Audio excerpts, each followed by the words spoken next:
Welcome to Order Militaris Radio TV once again, coming to you on this Sunday to talk about a topic no one wants to talk about. George Soros. Who is he? Why does he hate the West? And why is he so untouchable? Welcome, Brother Alexis. Thank you, AJ, and I'm glad to be back on Order Militaris Radio TV to talk about this topic, which is itself untouchable. We'll see if YouTube keeps it, but if it doesn't, I know BitChute will, which will be our second upload place. Okay. So, who is George Soros? Georgie Schwartz. That's his real name, Georgie Schwartz. So his father was a Russian Jew, and they moved to Hungary, and he moved to Hungary, and they changed the name to Soros before the Second World War to avoid being persecuted as Jews. But though his father is Jewish by blood, his father was ashamed of being a Jew. He didn't want to appear as a Jew. He wanted to mix with Gentiles. He wanted to, I don't think they were observant Jews. I didn't think they followed the Torah or any of the ritual things. In fact, Georgie says that he doesn't mind the fact that Jews want their own state, speaking of Israel, but he's not really in favor of doing anything to help that.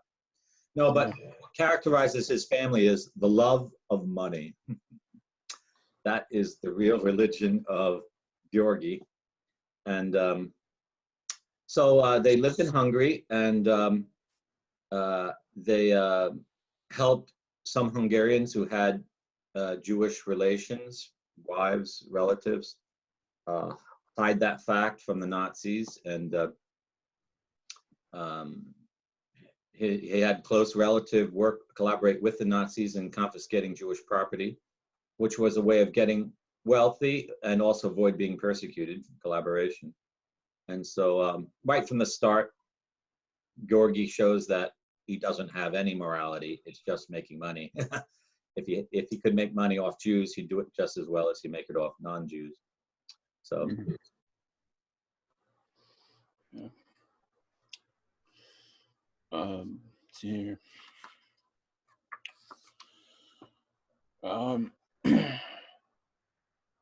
Did he always hate the West? Well, I wouldn't say directly, formally, he's a man who hates other people. What it is he wants to make money regardless of any morality. So you have to understand that in the Christian system of civilization, making money is considered honest if you don't do it by unjust means. But in an atheistic mind, or even in the Talmudic system, if you can make money off non-believers, it's considered perfectly honest and just. So it's not that he left Hungary after the war with lots of money in his pocket. He didn't. But he started working in banks as an investment banker, because investment bankers got a percentage of the transaction. So he's always worked in jobs where he's taking money from other people's pockets. I don't think he's ever worked a hard day in his life. He's never dug a trench. He's never sweated. I don't think at all. He's always convinced other people to give him money. So after working in a couple investment banks and making tons of money, I think he's made $500,000 in the 50s, which is extraordinary, because in the 50s, $500,000 would be worth like $50 million today. He said, well, the way to really make money is start an investment firm, and that's what he did. And in his investment firm, 20% of all the profits went right to his pocket. And so he founded one out in Curacao in the Caribbean, and then he founded one in France, and he's kept that basic model, and got other people to invest in hedge funds where he'd make money off protecting their assets. He was just really sucking them dry. I guess that's why he has a reputation of being an investment banker. But then he went on to money manipulation, and that's where he starts his political career, which has made him so infamous around the world. In the article by Daily Wire on the 9 things you need to know about George Soros, it says he's a convicted felon He was convicted of insider trading in France in 2002. Let's see here. A court determined that he had acted with the knowledge that the bank might be a takeover target, according to Bloomberg. The court ordered Soros to pay 2.2 million euros, or 2.9 million, in restitution. Did he do that? I guess he did. We assume he did if it was a court order. But these kind of insider deals are the way all these shysters who go on to become billionaires get their money. They're doing something dishonest. That's why honest people never get wealthy, because they follow the rules. The dishonest people either break the rules or they find some way of robbing other people that's not yet illegal, like Milken did in the 80s with his way of things. So he got an investment fund in England. He knew the British government was having some problems on the valuation of the pound, and he bought all these futures to sell the pound low. And what a future is that you buy an agreement to sell something that someone else has, okay? And you're hoping it goes down, because if the value goes down, you buy it back on the market at a low price and give the item back to the person who loaned it to you to trade in the beginning. So a futures dealer doesn't add anything in value. What he's doing is he's making money off the devaluation of prices. So when he saw that the British pound might get devaluated, he got a bunch of investors together who owned British pounds. He sold them short.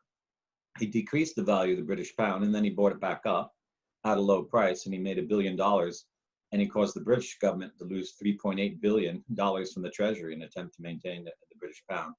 So he said that was the event where they said he broke the Bank of England. And having done that and made so much money, he went on to do it to other countries around the world.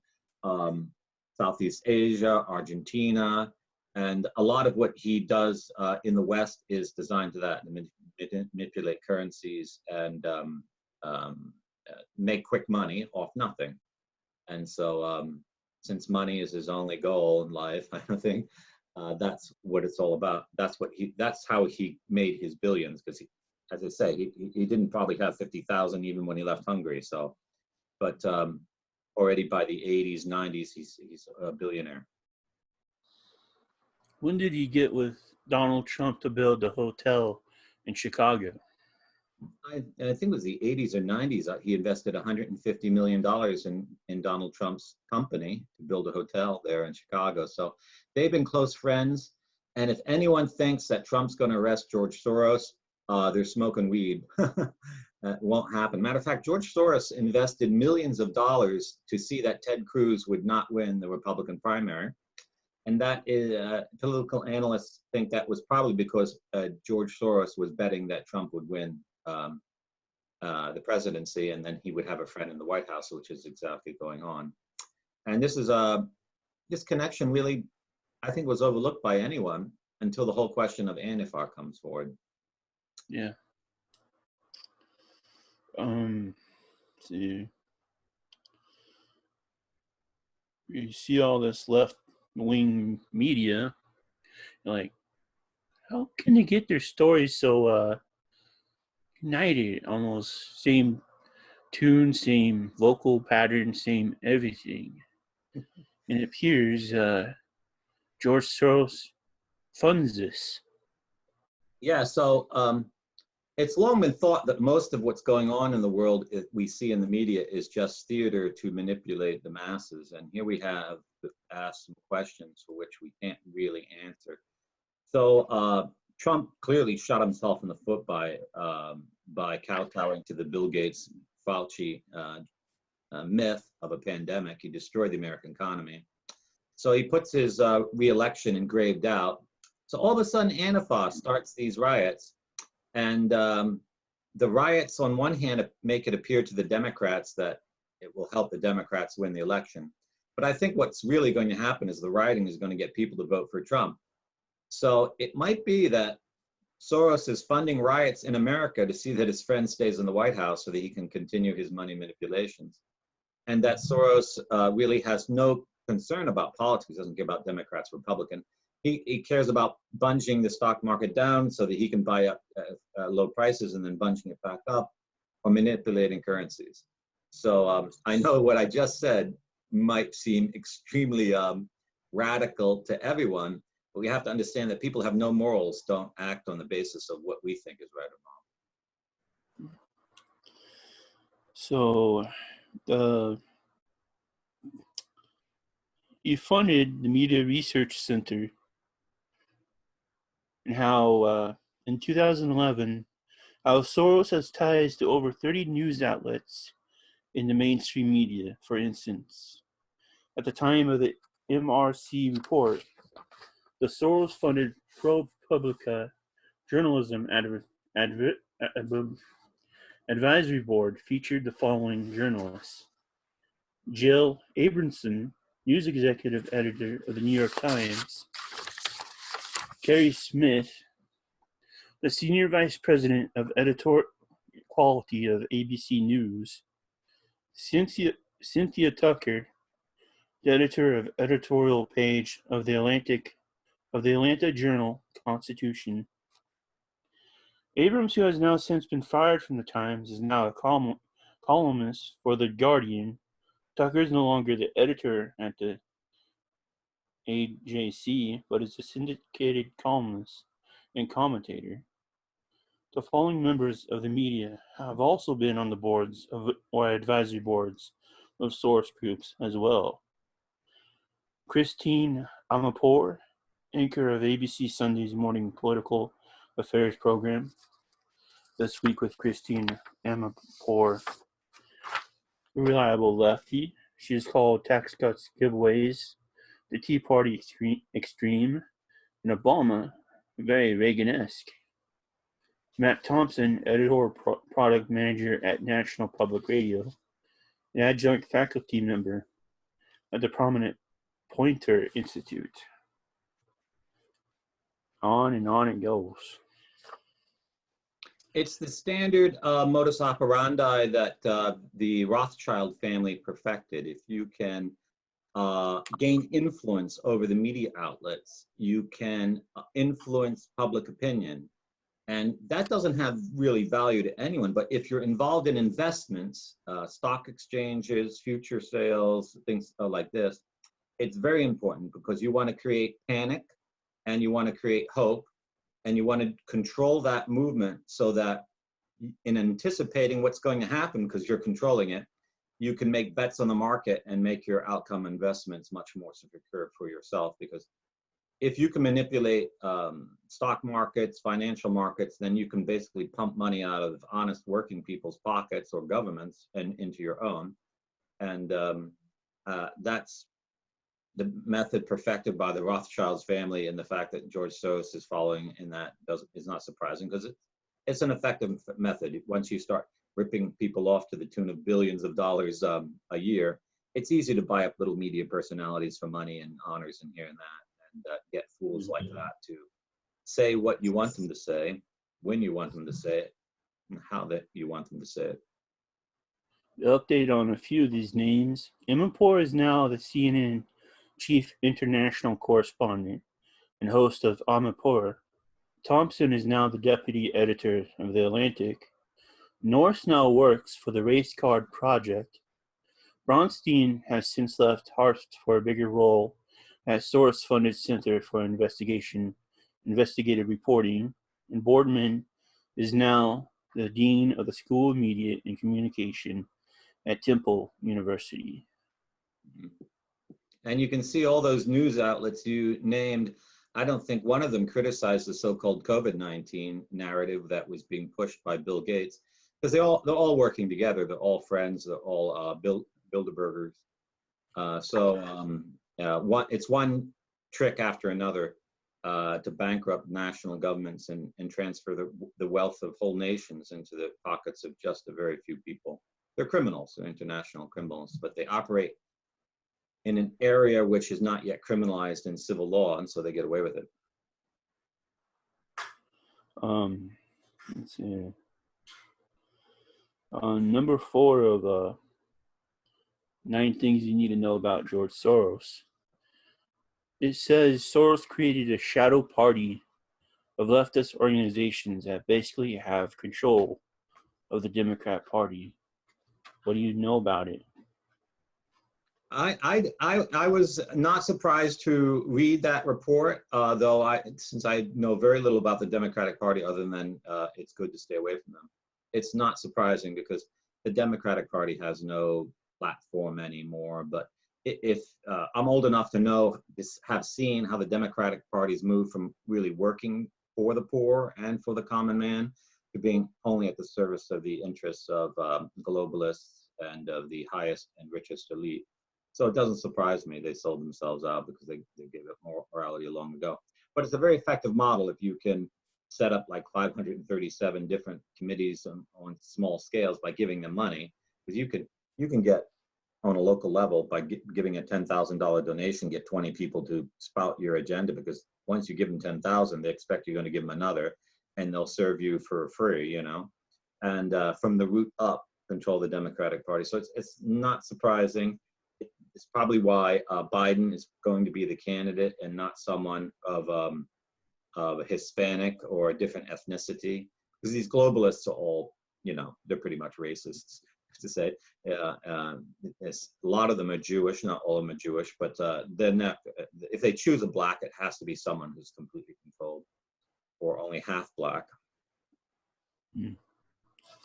Let's see. In one of the other reports, it was kind of shocking how George Soros didn't like Barack Obama. Well, you know, saying they didn't like him is, you know, maybe personally didn't like him. I mean, Barack Obama didn't have many personal characteristics that would make him sociable in high society. So you might not like him because he's for racial reasons, you know, also because he was, you know, Barack Obama is rather a low intellectual level, other than he's a very good talker and a street corner huckster. And so he served those purposes well. He got us, he started lots of wars, and he got a lot of governments to fall, and that probably helped George Soros on an international basis for investments. But maybe just didn't do everything Soros did, you know, because there's a lot of, the globalists aren't all allied. They're allied in some things, but the competitors in others. So maybe Barack Obama enriched other globalists and not particularly George Soros. So yeah. Let's see here. Hillary Clinton report, the Investors Business Daily reports. Soros gave $9 million to the pro-Clinton super PAC when it was able to dictate state apartment policy in Albania. Also, Soros recently had dinner with Clinton's vice president, Tim McCain. This was in when she was running for president against Donald Trump. yeah, this shows the weakness of the American system, because when someone like Soros can give $9 million to a candidate, and then when they get in power, get them to do what he wants in some foreign country where he can make hundreds of millions or billions controlling the government, getting government contracts. It's they consider it a very good investment, even though as Christians we would see it's completely immoral. But they don't have any morality. It's just making money, and that's one reason why foreigners like that should not be allowed to make donations to political candidates in the country, because they're basically taking their sovereignty away and manipulating national governments for personal interests. Yeah. But thankfully, she didn't become president. Yeah. She would have made America a Marxist dictatorship overnight. Mm-hmm. Oh, on something we cover regularly at Order Militaris, the invasion of the Muslims into Europe. Yeah, Number 7. Yeah, generally speaking, someone like Soros is going to favor Islamic immigration. He gets cheap labor. You get constant political strife.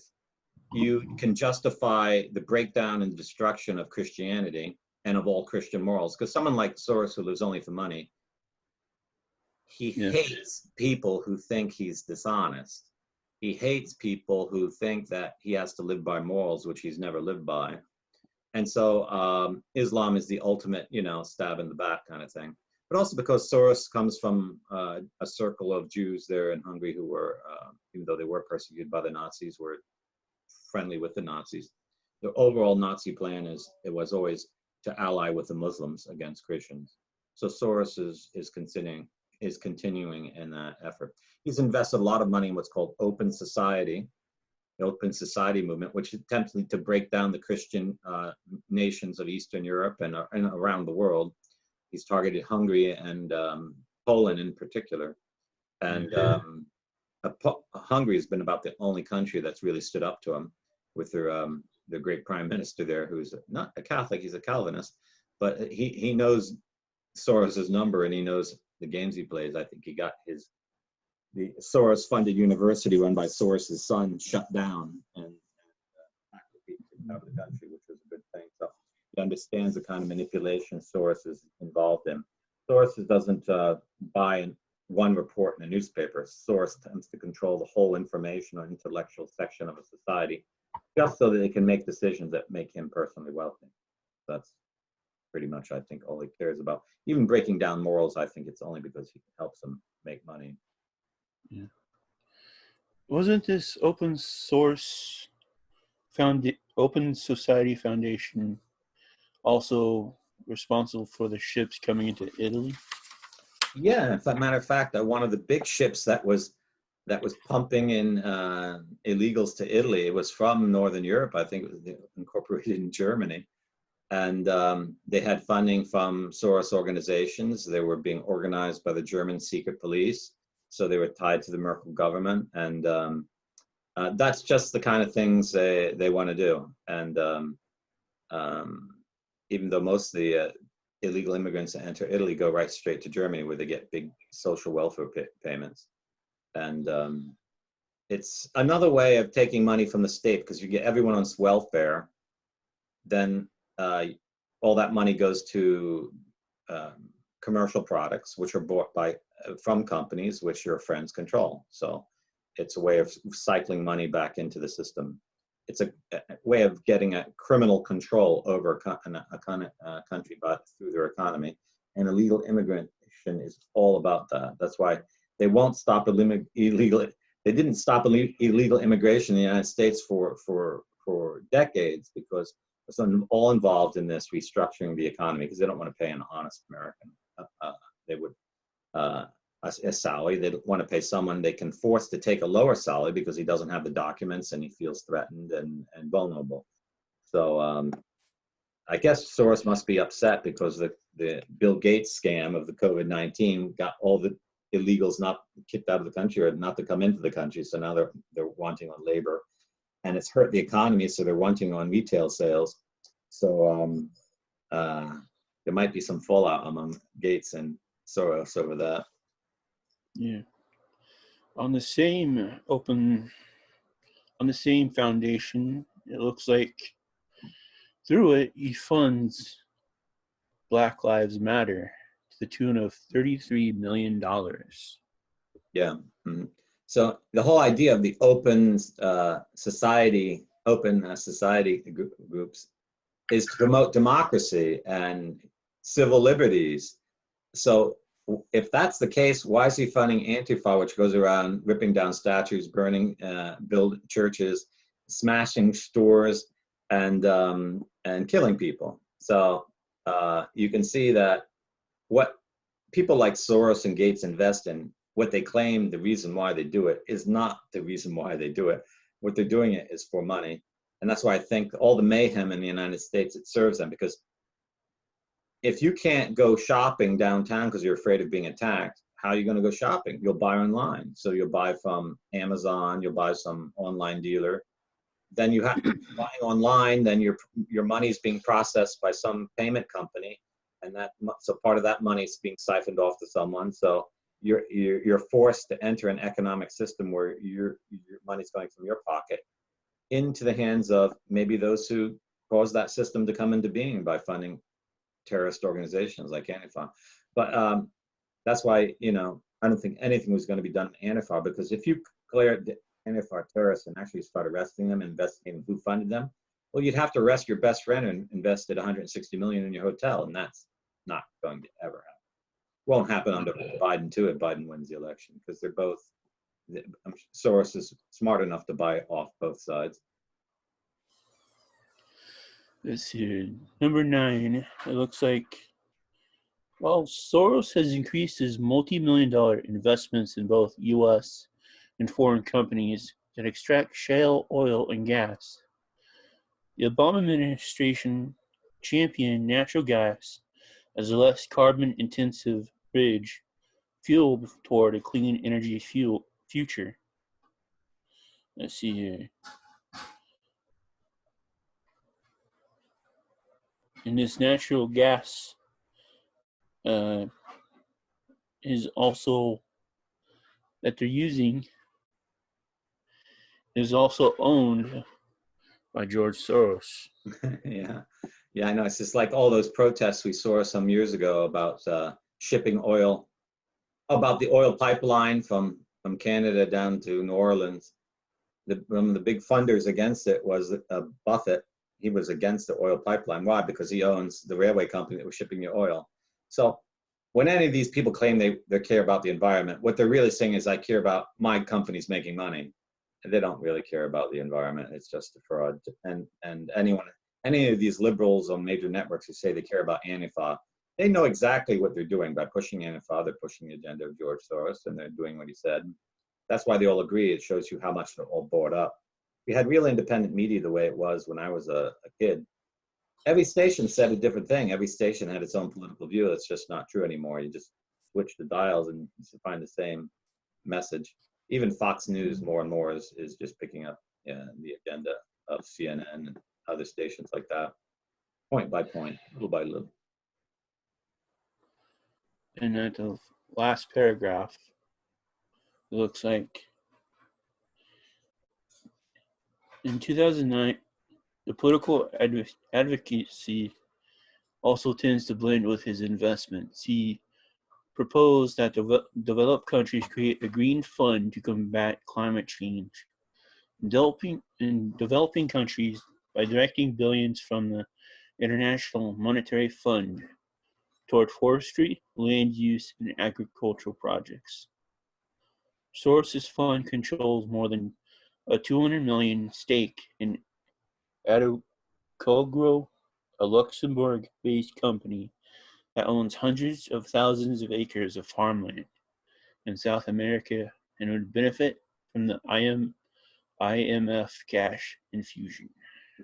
It's a standard little scam. Say one thing and redirect money, So you do a political cartoon of Georgie Schwartz, it would be a man with like 20 hands, all of them in other people's pockets, and some of them in government. So that's a classic Rothschild strategy. You get the government to make a decision that will enrich the companies you invest in, and that's the level of moral depravity of that class of people. And unfortunately, we're seeing large sections of the country in complete chaos, probably tens of thousands of businesses destroyed, people's lives and economies and jobs destroyed, and a lot of racial tension of white against black, black against white, all incited by someone who wasn't even born in the United States and probably should have never been even given American citizenship, and doesn't give a bleep about the United States or its values or its ideals or the common American, and doesn't respect the political system because he tries to buy leaders with his money and doesn't care about who really votes. Mm-hmm. Now we move to what they're trying to do with this COVID-19 mail-in voting. That is such a scam, mail-in voting, because you'll never know for the life of you if that person actually sent that ballot in. It could be processed. I mean, we've already seen the fact that they're pre-prepared forms to tell you who to vote for, and they give it to you and to sign it. And when someone comes to your door and gives you a form and says, sign this, and you're recently became a U.S. citizen or you're not a U.S. citizen, it's easy to persuade and coerce those people to do something they don't themselves want to do, and to get the outcome that you want. So maybe people would say, well, if he's helping Democrats getting votes, why would he do that against Trump? And that is, you have to keep for the theater to be believable to the masses, you have to get them anxious and fearful of a certain outcome coming, so as you can encourage them to do what you really want them to do. And so if there wasn't a crisis in the country, people may not come out and vote for Trump. But Soros wants Trump because he knows that Trump won't come after him. So that's his best insurance policy. So investing in any kind of group like that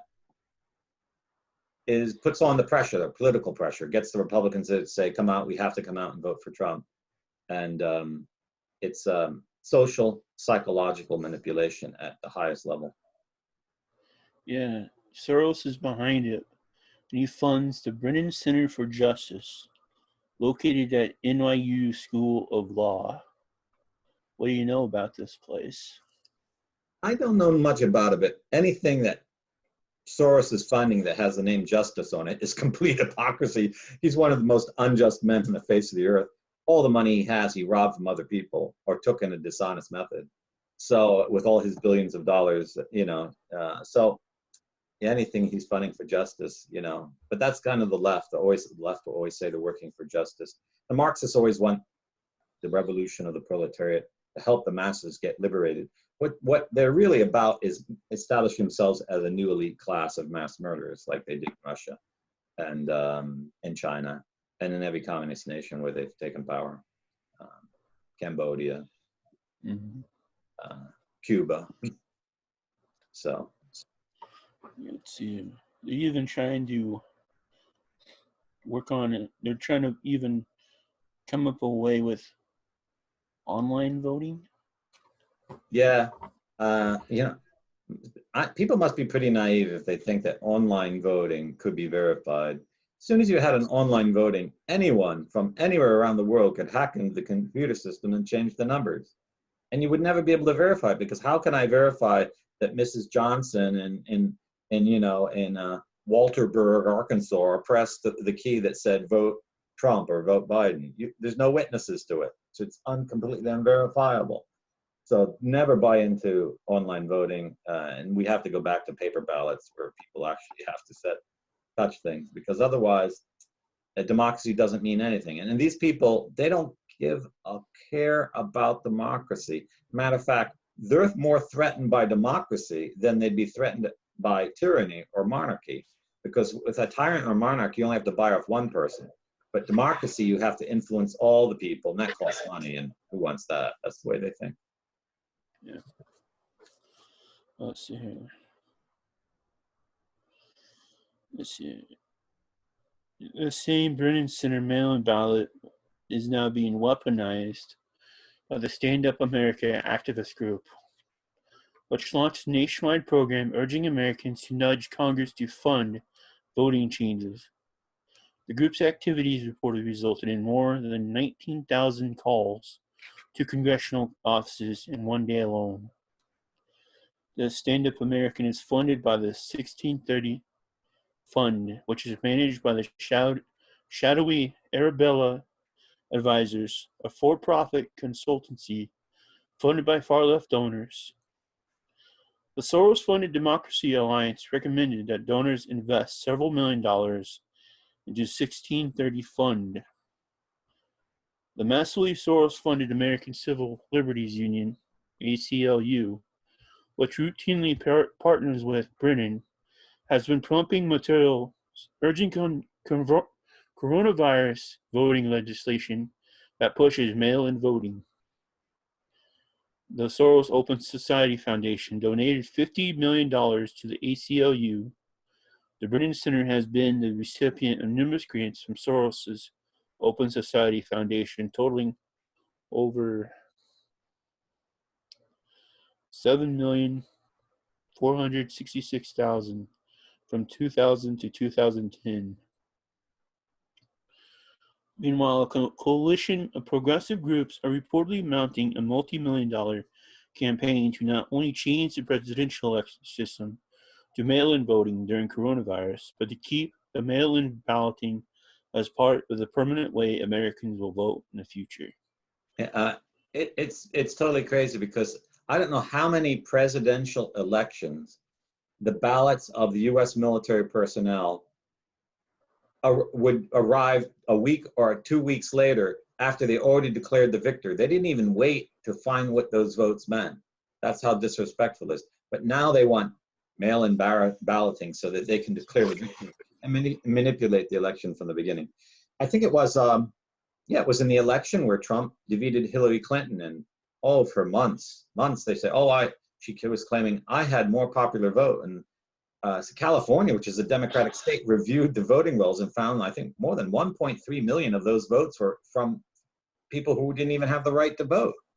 So it shows you the massive amounts of fraud that can take place even in a national election, and mail-in balloting is just going to make it worse. But the COVID-19 crisis was the perfect tsunami to push that kind of fraud, because you could get the virus from a ballot, so you mail it in. That's safe, And there's so many people are so foolish. They just believe whatever they're told on television, whatever they see on the screen of their cell phone. It's just unbelievable that they don't use their brains, So all these little groups, I pity in a way all the leftist activists and all these groups that get funding from Soros directly or indirectly, or indirectly from one organization to another, and serve him, give themselves, their lives, their careers, their good names, pushing an agenda that he doesn't give a bleep about, just so he can make money on the stock market, investments in futures, or from government contracts. They are the most foolish people of all, the most foolish people of all. If they only went down to the local soup kitchen and helped the poor, they'd be really doing something honest and really helping someone. Yeah. Let's see. Now, to the main folks causing a lot of trouble these days. Antifa, who has roots back to World War II. Yeah, it reminds me of the black shirts of Mussolini, or the brown shirts of Adolf Hitler. Get a violent group to do something, to create a crisis, and then you propose legislation that gives you more power over the society, or restricts it, or shuts down law and order. So with all these riots from Antifa, what do they want? They want to abolish the police, or they want criminals not arrested. And that creates endemic social disorder and gives them control over votes, because then you have to vote their candidate who's going to give you law and order. Well, they're the ones that funded the breakdown of law and order. So why do you think that their candidate's going to give you law and order? I mean, use your brain. So that's why the most important thing when you vote for a candidate is vote for someone who has no connection with wealthy people. He really cares about the people of the area where he's going to run to be a candidate for. And there was a lot of strange things in the election of 2016, and while I prefer that Trump didn't win against Hillary, but remember, Trump was Hillary's good friend for many years. So in a way, America's already ruled by the left and the friends of the left. And if people think we're going to be delivered by those kind of people, I don't know. I think they're not being critical enough. I think both the Republican Party now and the Democratic Party in the United States are just lost all credibility, and they become theater actors. The problem in America is we don't have a Christian party, okay? Something that's truly American, truly for the people, for democracy in the honest Christian sense of the way. We have two political organizations that are running our country that have no constitutional right to govern and rule, who are counting all the votes. In most states, your votes have to be counted by a committee of Republicans and Democrats. Independent parties can't even be present for the count. So how could an independent party ever win? It's not a democracy anymore. It's an oligarchy party. So it's really sad, but hopefully people are beginning to wake up, but they have to stop believing the propaganda lies that just come out constantly from all the controlled media, and start listening to independent media and thinking about the realities, who's going on, who knows who, So I used to be in America, we had a lot of candidates from the Midwest. We don't have that anymore. They're all controlled by the two parties, and they're from big cities, the East. They're not common rural folk, not like before the war. Let's see. George Soros has ties to Antifa through a group called Alliance for Global Justice. Global justice. So that's rich, you know. Why is it the Christian ministers are the only ones considered of being hypocrites? That's rich. Global justice. Yeah. So that's rich, you know. Justice for whom? And why global? Why not local justice or honest justice or real justice? No, it has to be global. I guess that means justice for globalists. Yeah, he changed it to that from Open Society Institute. Yeah, because he never was for open society. He's all about private society, you know. Open up society to my depredations, I suppose you'd have to say. Real manipulator. He Real gave, here. so I guess that Open Society Institute is still somewhat open because it still holds money. Yes, He it is took the open. money from that one into the Alliance for Global Justice. Yeah, because he wants to hide, you know, if he personally gave the money, it would be in the press. So he gives it to one organization, who gives it to another organization, who gives it to another organization, that gives it to the local organization. And that way, the people who get the money locally think that they're serving some kind of political cause of the left for which they believe, but they're really being hoodwinked by someone who's a global elitist and using the money as in the most vicious capitalistic way possible. And which if they admitted and didn't deny, then maybe they open their eyes and wouldn't be able to recruit so many fools on the ground, you know, to do their work. Let's see. Physical sponsor, the Alliance for Global Justice, gave $50,000 to refuse fascism. Another deal for Soros. An unincorporated Antifa group. Physical sponsors are recognized as tax-exempt 501c3 nonprofits. Yeah, they know how to keep the money in their own pockets. I mean, but you know, it's the epitome of hypocrisy for George Soros to say he's opposed to fascism, since his family made money with the Nazis, and he has pretty much the same allies as the Nazis. People don't understand that Nazism was socialism, but it was a socialism of the elites. It was a socialism that told the masses, "We're for you," but it really was out to make the wealthy industrialists and merchant class more wealthy. So what Soros is doing is really the political continuation of the National Socialist movement in Germany. The only thing is that they're not advocating the genocide of Jews. You know, they're advocating the ethnocide of Christians.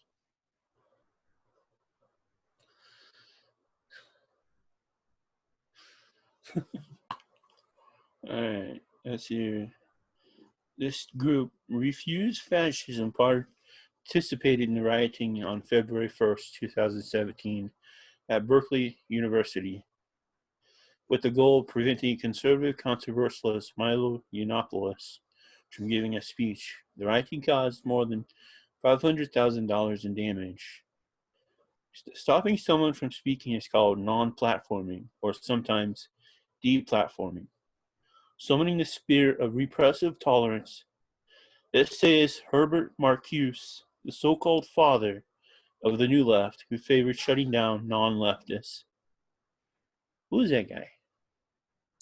I don't know, but that's their standard practice because the left isn't interested in free speech, they're interested in thought control, and that requires controlling what is being said. And we've seen this non-platforming go after some notable speakers in the United States. They shut down so they can't speak. I think, who runs InfoWars? Alex Jones. Alex Jones, they completely deplatformed him. And when you see someone like that's attacked by every social media platform and every payment gateway at the same time, then you have to realize that there must be some kind of committee or council they meet regularly where they make these decisions. PayPal is going around and pulling the plug on all kinds of independent newspapers. And they did it to From Rome Info, they did it to Post and Email, and they've done it to a lot of other organizations. So you know they have a particular agenda, they have to control the narrative, and therefore they have to stop money payments to anyone who's speaking out against them.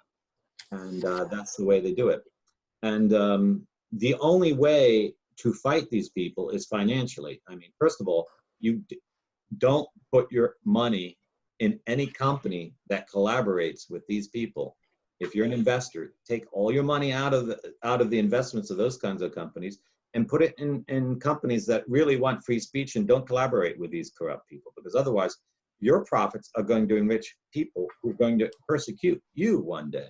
So you're really just, shooting yourself in the foot. The other thing is to support candidates that want to criminalize this kind of activity, okay, and prevent this kind of corruption. And if they're not against mail-in ballots, if they're not against illegal immigration, if they're not against the manipulation of the media, they're not against into fake claims of on vaccine, on how the good vaccines are, or if they're not against all the lies and fakery of the international globalists, then you don't want to vote for that candidate, because that candidate is going to just help you become a slave of those international globalists. So, wake up, open your eyes, open your ears. You have to stay informed, because when it comes time to vote, you're voting your liberty or your slavery. Mm-hmm. The final big question is, how can George Soros, all of his operations, be shut down? It's not easy without voting popular candidates, okay? The first way is just spreading the truth about them, speaking about it. Don't hide the thing, and point out what the real problem is, that he's just an international criminal and he should be prosecuted as such. For manipulating currencies of countries, that needs to be criminalized as a crime against humanity, because it destroys the savings of tens of millions of people and it robs them. And if you can go to jail for robbing a bank for $15,000 using a gun, why shouldn't you go to jail for robbing $1 billion from the devaluation of the British pound? You should go to jail for life. You should perhaps be executed. Most countries don't have the death penalty anymore, but that's the level of the crime. So until you have laws to prevent the crime, you're always going to have the criminals that commit it. And that's why you should always vote for candidates that want to criminalize the things that are not yet criminalized, such as organized criminal activity, whether it's by the wealthiest or it's by gangs or whoever it might be. And don't vote for candidates that wanted to make it a crime to do and say what you and your grandfather and grandmother have always done and said, okay, which is what the left wants to do. When the left talk about things like LGBT rights or homophobia, what they're saying is, we want to outlaw you, we want to put you in prison, because you'll eventually say something that violates our rule, and we'll put you away. And they want that power, because if they can't have communist revolution, they want to use the courts to do it slowly by putting people in prison one by one and terrorize them. When they go, for example, that committee out there in Colorado that went after that baker who didn't want to do a wedding cake for two men, I think it was, who wanted to marry one another. They just kept going after him. Even after the Supreme Court came out and said, knocked down the sentence, they came after him again. So that's to terrorize businesses, because they know if they can terrorize businesses, they can control society and control employment. And they've infiltrated all kinds of departments of human resources in most companies, so that if you're a worker and you put on your desk a picture of your wife and kids, you'll be fired, because that's discriminatory. You're making that couple down in the other part of the company feel guilty because they can't put a picture of their spouse and their children because they can't have children, And so that's the games they're playing. And you got to wake up, and vote, and create parties, political parties on the local scale that are honest, God-fearing, normal, sane parties that want to defend reality against these ideologues that are tyrants. They're psychotic, they're international criminals, and they're guilty for the deaths of millions through famine, starvation, and raising prices on things so that people can't even eat anymore, and shutting down the whole country for no reason at all, Yeah. So, this has been a great topic. covered a lot. And impressed no one else has ever covered any of this. They're interested in getting money from someone. You're only going to hear this reports like this on Ordo Militaris Radio TV because we're uncontrolled, truly independent media. We're Catholics and we only care about the truth. And we're not tied to anyone. We don't even have any ties to the church. We're just common folk people. They're going to speak the truth and without any gloss on it. And this is what the world needs, because our Lord says the truth will set you free. And he's talking about obviously salvation, eternal salvation, but it's also true in the natural level. If we don't speak the truth about what's going on in politics, we'll end up as slaves. Well, thank you for coming on, Brother Alexis, and hope to do another show soon. Thank you, AJ. I'm glad to be on, and it's an honor. Yeah. This is Ordo Militaris Radio TV signing off. Deus Volt. Deus Volt.